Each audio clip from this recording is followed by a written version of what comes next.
Hi, thanks for joining me for this HeyScan Padres postgame recap for April 15th, where the Padres take down the Dodgers in Game 1 of this three-game set by a score of 6-3.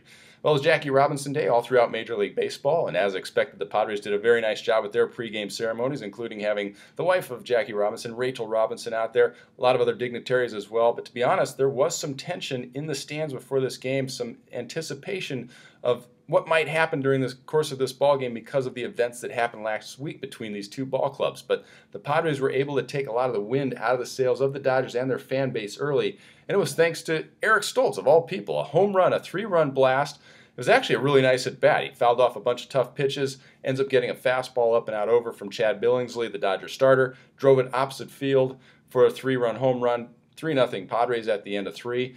Eric Stoltz would then give up a run in the fourth and the fifth and the sixth. The Dodgers had tied it up 3-3 at that point, and then finally the Padres were able to push a couple of runs across, and Eric Stoltz did a real nice job. He ends up going 6 innings, allows 3 runs, is the winning pitcher in tonight's ball game. It was interesting. A really turning point, I thought, in this ball game was in the 8th inning with Luke Gregerson on the mound. He gives up a base hit and a walk, runners on first and second, and a bunt situation.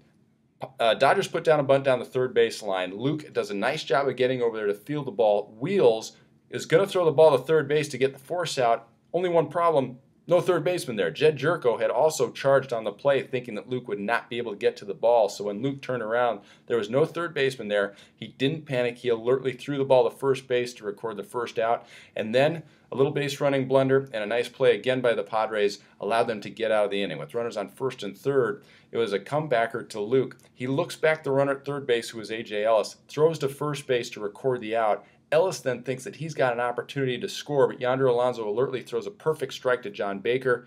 Baker, for his part, blocks home plate. They get the double play to get out of the inning, and that was a big threat that was put away because of some solid Padre defense by Luke Gregerson and Yonder Alonso and John Baker. So that was one of the big turning points.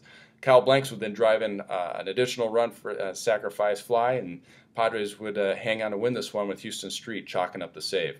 Tomorrow it's going to be, who do we have? We have Jason Marquis going for the Padres and Chris Capuano going for the Dodgers. So another great opportunity for the Padres to take Game 2 of this three-game set, and already off to a nice start. So I hope you'll join us. The first pitch will be thrown at 7:10 tomorrow. Ted Leitner and myself will be bringing you the call on the mighty 1090. Hope you'll join us. I'm Bob Scanlon. Thanks for joining me for this Padres postgame recap, and we'll talk to you tomorrow.